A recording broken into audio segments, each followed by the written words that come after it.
हमारे साथ हैं इस समय लोकेश शर्मा, जो कि AIUTUC के राज्य सदस्य हैं और देवास शहर में 1 मई पर मजदूर दिवस के उपलक्ष्य में यहाँ पर आकर एक सभा को संबोधित किए हैं।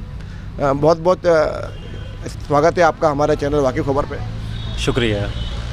जिस तरह से हम देख रहे हैं कि मज़दूरों को लेकर आपकी पार्टी काम करती है, लेकिन कहीं मज़दूर खुद अपने अधिकारों के लिए इतना सजग नहीं है, इसकी क्या वजह है? सरकार ने पेट की आग में इतना उलझा के रखा हुआ है कि मनुष्य दूसरी चीज़ें भूल गया है। आप जानते हैं कि मजदूर सुबह कारखाने में काम करने जा रहा है। पहले हमारे देश में और दुनिया में एक कानून था, 8 घंटे काम, 8 घंटे मनोरंजन और 8 घंटे आराम। बाद में सरकार ने 4 लेबर कोड बनाए, 44 श्रम कानूनों को तोड़कर 4 लेबर कोड में तब्दील कर दिया। उसमें काम के घंटे जो 8 थे उसे बढ़ाकर धीरे धीरे 12 घंटे तक पहुंच गए हैं। तो मजदूर जब 12 घंटे काम करेगा कारखाने में तो अपने बारे में कहाँ सोच पाएगा।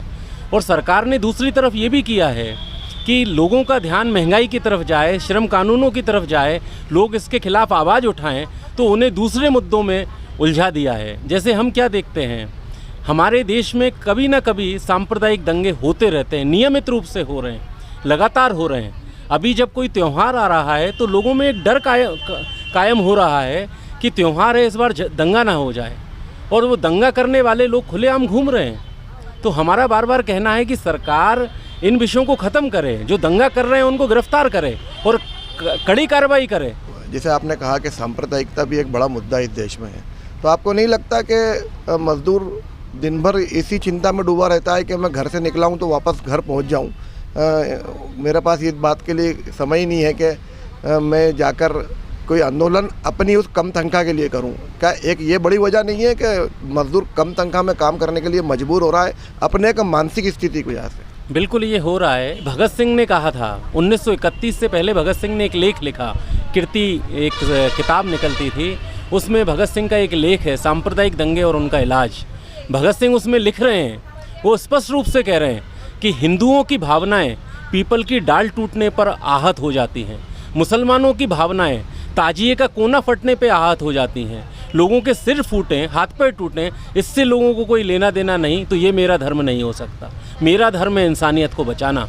तो आज वही बात है कि मूल सवाल है इंसानियत के लिए खड़े होना। लेकिन हमारे देश में कई राजनीतिक पार्टियां दंगों में शामिल अपने कार्यकर्ताओं को करा देती हैं।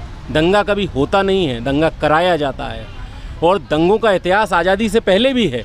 लेकिन भगत सिंह ने स्पष्ट रूप से कहा कि देश में जब सांप्रदायिक दंगे हुए हैं तो उन दंगों के दौरान एक खबर सुकून वाली हमें मिली है कि बम्बई के मजदूर, उनके बीच सांप्रदायिक दंगे नहीं हुए हैं, क्योंकि मजदूरों का हित है कि सारे मजदूर एक साथ हैं, वो जात पात को भुलाकर एक साथ खाना खाते हैं, एक कारखाने में काम करते हैं। जो लोग एक साथ मिलकर काम करते हैं, एक साथ खाना खाते हैं, उनमें दंगा नहीं होगा, क्योंकि उनमें वर्ग चेतना है।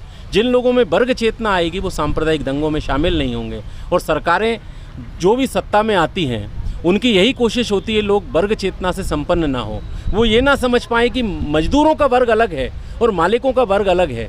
इसलिए मालिकों के खिलाफ जब भी लोग खड़े होते हैं तो हम देखते हैं, सरकार ने किसान आंदोलन में भी कहा, सरकार के ही से जुड़े हुए संगठनों ने कहा कि ये खालिस्तानी है, उन पर आरोप लगाए गए, ये पाकिस्तानी, अर्बन नक्सल, तमाम तरीके के आरोप लगाए गए।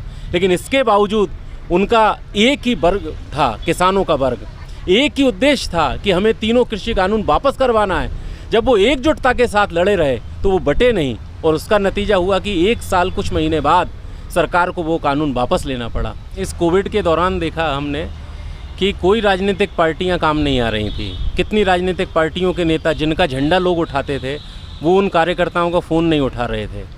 तो एक शेर है किसी का, हर आंदोलन के लिए मुफीद है वो शेर, कि हम में क्या तुम में भी कुछ कमी है, ये धरती ना देवताओं से थमी है, गगन ना आंसू पहुँचेगा तुम्हारे, आदमी का सहारा आदमी है।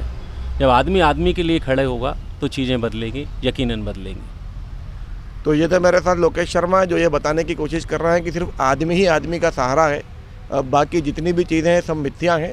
और 1 मई मजदूर दिवस इस बात की ओर इशारा करता है कि मजदूरों के हितों के संरक्षण के लिए कुछ लोग आज भी प्रयासरत हैं। धन्यवाद।